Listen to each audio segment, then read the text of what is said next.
ചെമ്മൻകാരശ്ശേരി ഇവിടെ ഞാൻ എന്ന ഭാവമാണെങ്കിൽ, അല്ലെങ്കിൽ ഞാനൊരു ഭയങ്കരമായ ആള് എന്ന് തോന്നലാണെന്നുണ്ടെങ്കിൽ അത് പ്രായം വെച്ച് വരേണ്ട ആൾ ആസിഫ് അലിയാണ്. ആസിഫ് അലിക്ക് ഇതില്ല എന്ന് മാത്രമല്ല, നേരിട്ട അപമാനത്തോട് ചിരികൊണ്ട്, ഒരു ചിരി പോലും വായിക്കാതെ ചിരികൊണ്ട് നേരിട്ട ആ ഇപ്പം വേറൊരാളാണെങ്കിൽ, അതിനോട് രോഷത്തോടെ പ്രതികരിക്കുന്ന ആളാണെങ്കിൽ ആ സീൻ എത്രമാത്രം വഷളാക്കാവുന്ന ഒരു സീനായിരുന്നു. അപ്പൊ അങ്ങനെ ഏറ്റവും സമചിത്വപൂർവ്വം പെരുമാറി കസേരയിൽ പോയി മിണ്ടാതെ ഇരുന്ന ആസിഫ് അലി യഥാർത്ഥത്തിൽ യുവാക്കൾക്ക് മാതൃകയാണ്. ചെമ്മൻകാരശ്ശേരി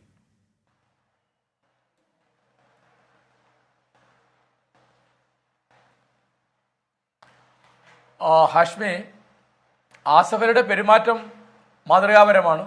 അതുപോലെ നമ്മൾ അംഗീകരിക്കേണ്ടതാണ് രമേശ് നാരായണൻ ആ നിരുപാധികം മാപ്പ് പറഞ്ഞത്.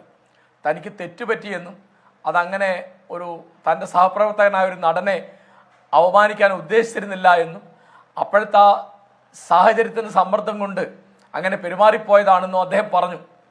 അപ്പം ഇനിയിപ്പോൾ അത് ആത്മാർത്ഥമല്ല, അല്ലെങ്കിൽ അത് ഇപ്പോൾ പറഞ്ഞാൽ പോരാ എന്നൊന്നും പറഞ്ഞതിന് യാതൊരു കഥയില്ല. കാരണം ഒരു മനുഷ്യൻ ഏത് സമയത്ത് തെറ്റേറ്റു പറഞ്ഞു ക്ഷമ പറഞ്ഞാൽ അത് പൂർണ്ണമായും 100% അംഗീകരിക്കുന്നതാണ് അതിൻ്റെ മാന്യത.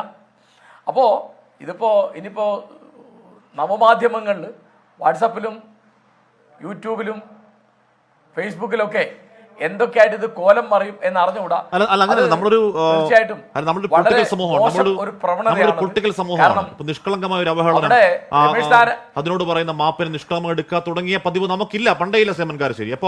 ഇപ്പോൾ തന്നെ ഫേസ്ബുക്കിൽ കേൾക്കുന്നത് സാംസ്കാരിക വരേണ്യത അല്ലെങ്കിൽ ശുദ്ധ കല എന്നൊക്കെ തുടങ്ങിയ വേർതിരിവുകൾ ഇപ്പോൾ തന്നെ ചർച്ചകൾ തുടങ്ങുന്നുണ്ട്. നമ്മൾ ഹൈലി പൊളിറ്റിക്കൽ ആവുന്നതിന്റെ പ്രശ്നം കൂടിയാണ് ചെമ്മൻകാർ. പ്രശ്നമൊന്നും ഞാൻ പറയില്ല, ഹൈലി പൊളിറ്റിക്കൽ ആവുന്നതിന്റെ ഒരു വശം കൂടിയാണത് ചെമ്മൻകാരശ്ശേരി.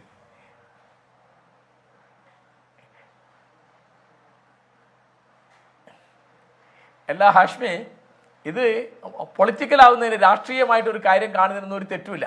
പക്ഷേ ഒരു സംഗതിയുടെ മെറിറ്റ്, അതിൻ്റെ മികവ്, അതിൻ്റെ യോഗ്യത എന്നൊരു സംഗതി ഉണ്ടല്ലോ. ഇപ്പോൾ ഒരാൾക്ക് തെറ്റുപറ്റി, ഇനി എന്താ ചെയ്യാൻ പറ്റുക?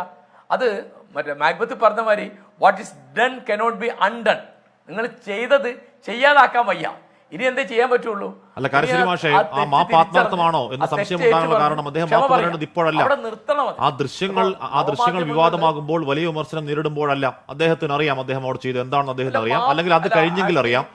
അപ്പോഴാണല്ലോ അദ്ദേഹം അതിനുള്ള ഒരു പരിഹാരം ആസിഫിനോട് തേടേണ്ടത്.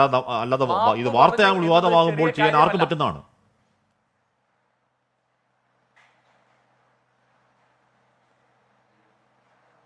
അല്ല, മാപ്പ് പറഞ്ഞാൽ പിന്നെ അതിനപ്പുറത്ത് എന്താ അദ്ദേഹത്തിന് ചെയ്യാൻ കഴിയുക? അപ്പൊ അദ്ദേഹം മാപ്പ് പറഞ്ഞു.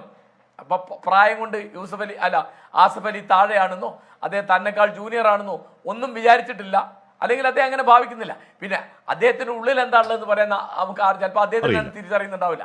മാപ്പ് പറഞ്ഞു എന്ന് പറഞ്ഞാൽ പിന്നെ അവിടെ പ്രശ്നം തീർക്കണം. പിന്നെ ഇതിപ്പോ നവമാധ്യമങ്ങളിൽ ഇത് മാന്തി പുണ്ണാക്കാൻ ആളുകൾ ഉണ്ടാവും. അതിനകത്ത് അത് രാഷ്ട്രീയമാണെന്നല്ല ഞാൻ വിചാരിക്കുന്നത്. അതൊക്കെ നമ്മുടെ ചില മനോവൈകൃതങ്ങളാണ്. രണ്ട് കലാകാരന്മാർ തമ്മിൽ ഒരു സംഗതി ഉണ്ടായി, അതിപ്പോൾ നമുക്ക് അഭിപ്രായം പറയാം, അതിലൊരു തെറ്റുമില്ല. പക്ഷേ അത് മാപ്പ് പറഞ്ഞു കഴിഞ്ഞാൽ അവിടെ തീരണം എന്നാണ് എൻ്റെ അഭിപ്രായം. ശരി.